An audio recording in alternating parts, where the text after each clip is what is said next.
Hi, I'm Tara, and if you're hearing this, it means I've lost. Or maybe, just maybe, I've won. I don't know anymore. All I know is that my life was never mine to begin with. When I was just 5, my parents died in a terrible fire, and my loving grandparents raised me. People called me an Obanja because I was the only one who survived untouched, without a single burn. Since then, I have witnessed strange things around me, unexplainable things. A classmate I sat next to every day suddenly fell sick and never returned to school. Cars crashing whenever I crossed the street.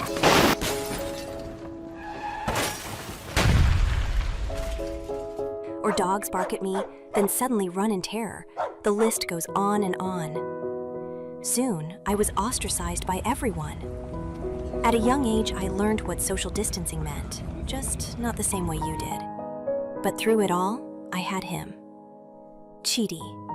We met when I was 10, a very intelligent and daring boy who never seemed afraid of anything. He made me laugh when I wanted to cry. When others tried to bully me, he stood beside me, never once backing down. I should have known the curse would also touch him. Things took a different turn when I turned 19. The dreams started.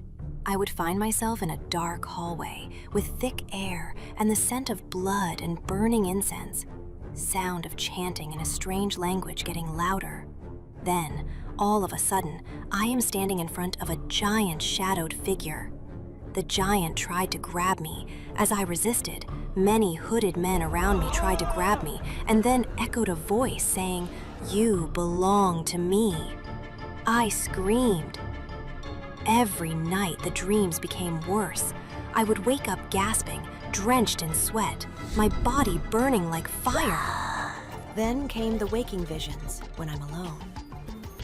Whispers in empty rooms, with shadows trying to haunt me. When I'm outside, the world around me would suddenly be in flames and doom.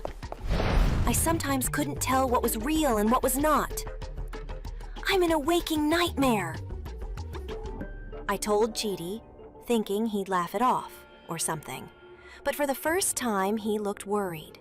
Tara, maybe you should talk to someone, a spiritual leader or something. I wanted to believe I could fight this alone.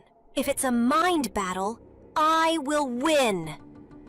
But after waking up in the middle of a deserted road, covered in dirt and drenched in someone else's blood, with no memory of who or how I got there, I knew I needed help.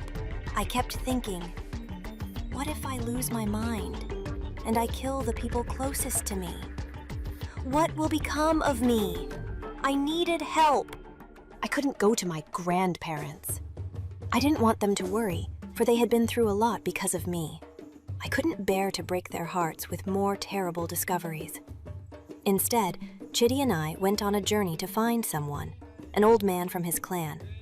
One people whispered about in hushed tones, a custodian of ancient knowledge and a spiritual discerner. As we arrived, I wanted to introduce myself. He interrupted me, saying, "Names of the living are not spoken in here." That statement alone gave me shivers. He went on to perform a dancing ritual, chanting things I can't make sense of. I was beginning to think maybe I had fallen into the arms of one of those good-for-nothing scammers.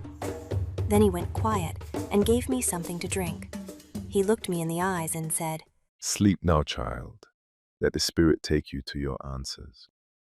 And just like that, I closed my eyes, only to find myself sinking deeper into the ground. With no way to get back to the surface, I screamed for help. The more I struggled, the more I just kept being pulled downwards by an invisible force. All I could hear was the old man's voice saying, "Child, be careful. The spirits are never bound by time. They don't forget, and they never forgive." I thought, this was it. This is how I die. As I closed my eyes, everything stopped. I opened my eyes to see myself standing in a strange-looking place. I shouted, "Hello! Hello! Anybody there?" About there was no answer. Just silence, not even an echo. I looked ahead and saw a strange tree, so I decided to walk towards it for no reason at all. As I got to the tree, I saw an old man with a crown chained to the tree, suffering. He cried for help. I looked around, and suddenly around me were many dead-looking trees with other people in pain chained to them. They all cried for help too. The old man with the crown looked at me and spoke my name. Tara, my child.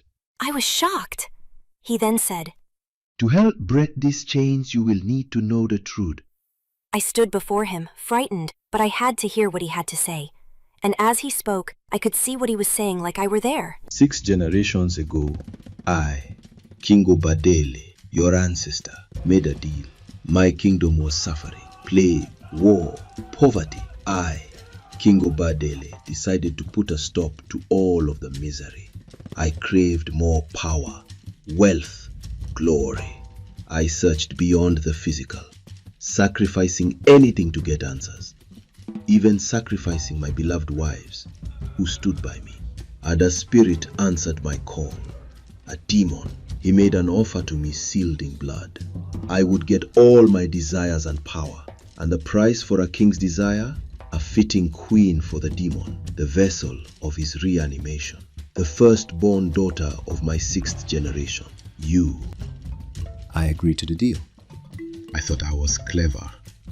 I thought I would later find another way to undo the deal. Or better, that I would be long dead before the debt came due. Little did I know the deal came with a lot of suffering.